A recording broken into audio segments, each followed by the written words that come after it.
A few years back, white Americans were asked whether or not we believed that racial discrimination was still a significant national problem for people of color, or whether it was just a problem, you know, like junk mail, wrong phone number, 2 in the morning, you can't get back to sleep, it's raining and you want to go outside for a jog, you know, a problem, but one you'll get over, you know. Whether it wasn't much of a problem, wasn't a problem at all, or we just weren't sure. They also asked black and brown folk this question. Folks of color, it won't surprise you, said, yes, it is a significant problem, actually, and not just because I read about it in a sociology textbook. I actually have lived it and would be more than happy to tell you what kind of problem it's been, but these were pollsters, man, they didn't care about that. They just wanted the yes or no, then they were on to the next house. Then they asked white folks, is it or is it not a significant national problem, racial discrimination for people of color and against people of color, and only 6%, 6 out of 100 said yes, that it was a significant national problem. Just to give you an idea of how bad that is, I would have you compare it to a survey taken a few years earlier where approximately 12% of white Americans said we believed there was a fairly decent chance that Elvis Presley might still be alive. I don't know how good you are at math. I'm not very good myself, but that's a ratio that I can calculate. What that means is that white Americans are twice as likely to believe that Elvis might still be alive than we are to believe what people of color tell us they experience on a fairly regular basis. That is denial so profound as to boggle the mind, but there it is. And the people who are saying it are not mean-spirited, they're not hard-hearted, they're not bad people. I firmly believe that most people are good people. I could be wrong about this, but I have 2 little girls ages 6 and 4, and I choose as a parent to believe that most people are good. If you have evidence to the contrary, keep it to yourself. I do not want to know it or hear it this evening. What I do know is that those individuals who said that, as well-meaning as they may have been, that they really didn't see it as a significant problem, aren't new in their denial. See, it's one thing for young people to think that the problem is solved. I almost get that. I almost understand it, because if you're under the age of 25, maybe even under the age of 35, what you know, what we tend to know, younger people, about this history and about this legacy is what we see in that grainy black and white footage every MLK Day, or maybe during Black History Month. If I were to ask you, do you believe that folks of color had equal opportunity and were treated equally in this country in 1963? Or whether or not black children were treated equally in schools and had equal educational opportunity in 1962, I know right now that no one in here would say, well, of course, you know, naturally they did. 1963, that was a damn good year to be black or brown in America. What are you talking about? Everyone, regardless of your position about 2007, would quickly acknowledge how bad it was back in the day, because it's no sweat off your back. 44, 45 years later, it's easy to talk about how bad it was, but now see, here's the trick. What do you think white folks said when those very questions were put to them in 1963 and in 1962? At a time when the apartheid system in this country was very much in full effect. It was before the Civil Rights Act, before the Voting Rights Act, before the Fair Housing Act. In retrospect, we can all look back and say how profoundly unequal it was. How profoundly unequal it was. And yet when white folks were asked, some of them our parents, our grandparents, great uncles, great aunts, these ancestors of ours, right, were asked the very same question in 1963. Do you think that people of color, they didn't use that term, it said racial minorities. Do you think that racial minorities are treated equally in your community? And 80% of white folks said yes. In 1962, when Gallup asked, do you think that black children receive equal educational opportunity in your community? 90% approximately of white folks said yes. Nothing to see here. What is all this complaining? What is this March on Washington? I don't get it. I don't understand it. In fact, the very month of that march, which now it seems like every white liberal wants you to believe they were at.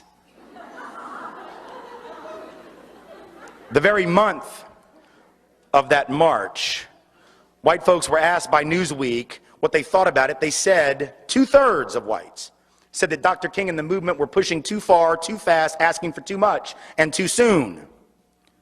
The idea that this country was ready to hear this, even at the time when we know how vicious it was, is a lie. What does it say that white folks were in denial in 62 and 63? What does it say that if you'd gone back to the 30s and asked the question? You think white folks were clear then?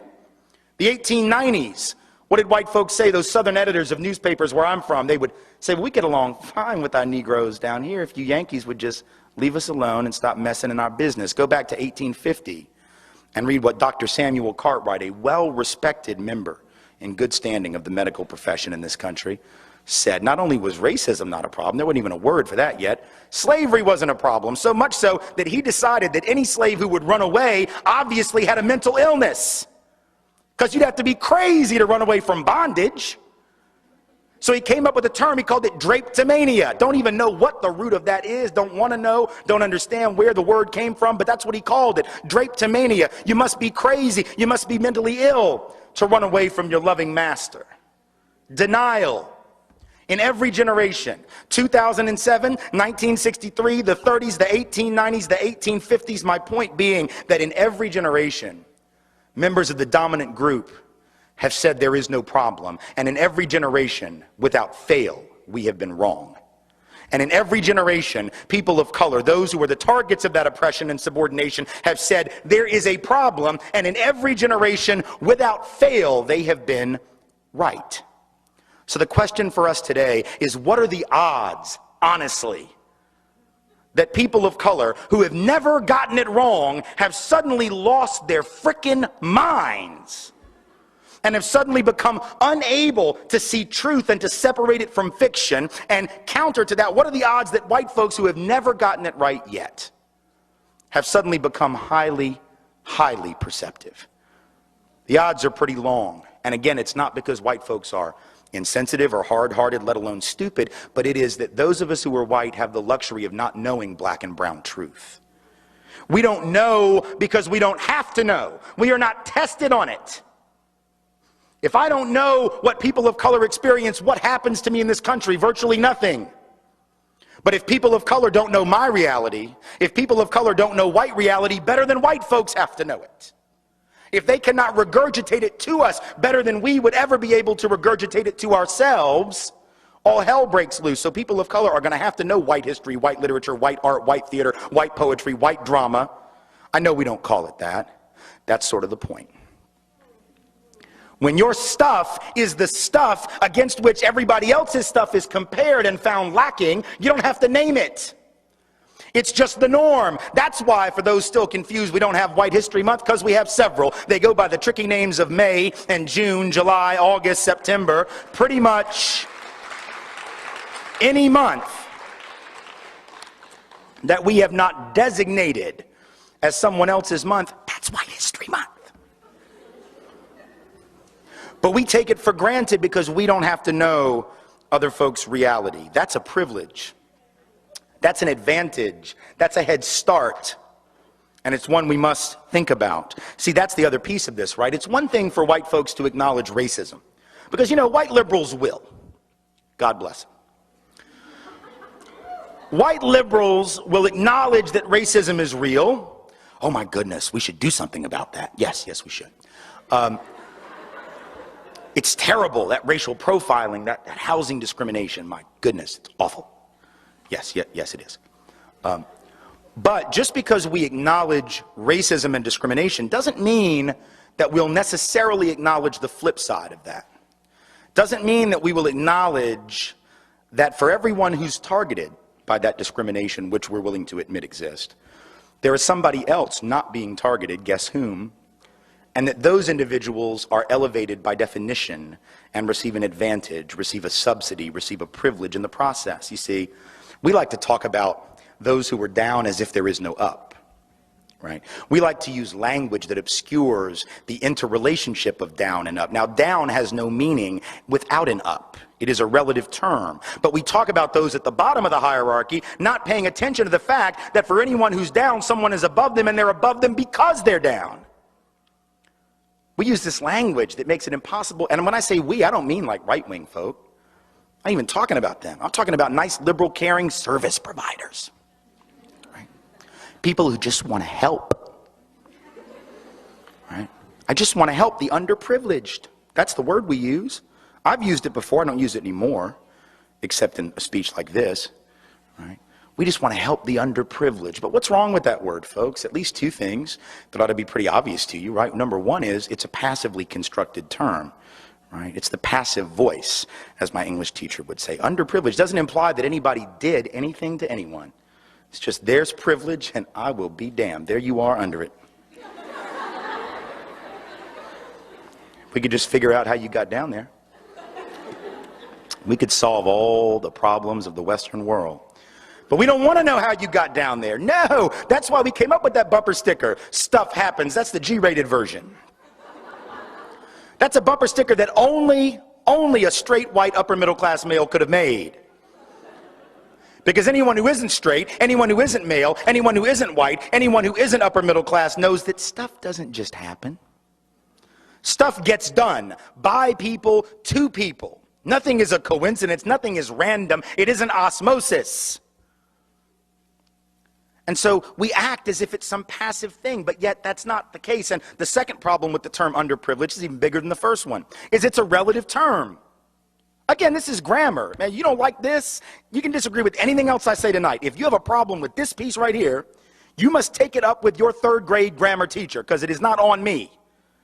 If we use the word underprivileged, then by definition there must be an overprivileged, but we don't use that word in polite conversation. Indeed, it doesn't exist in any dictionary to be found on the planet. If you don't believe me, go back to your res hall, go back to your apartment, go back to your home, go back to your place of employment, and tomorrow I want you to punch in two little words. The first one, underprivileged. Make no mistake, your spell check is going to recognize that word. It's in their dictionary. They can give you the definition. They can give you the synonym. They can give you the antonym. They can show you the phonetic way in which you should spell it.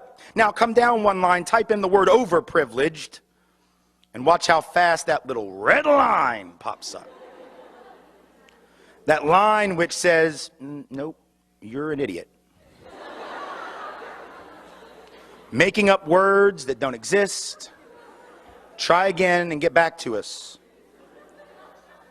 But if there's an underprivileged, there must be an overprivileged. Why don't we talk about it? Because that would require that we acknowledge that if there are 2 to 3 million people being targeted for race-based housing discrimination because they are people of color every year, that is 2 to 3 million more places I can live.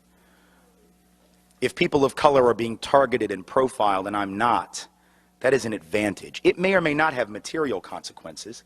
A lot of privilege isn't about material acquisition, so please know this. When I talk about white privilege, I don't even mean money necessarily. For some, it definitely translates to that.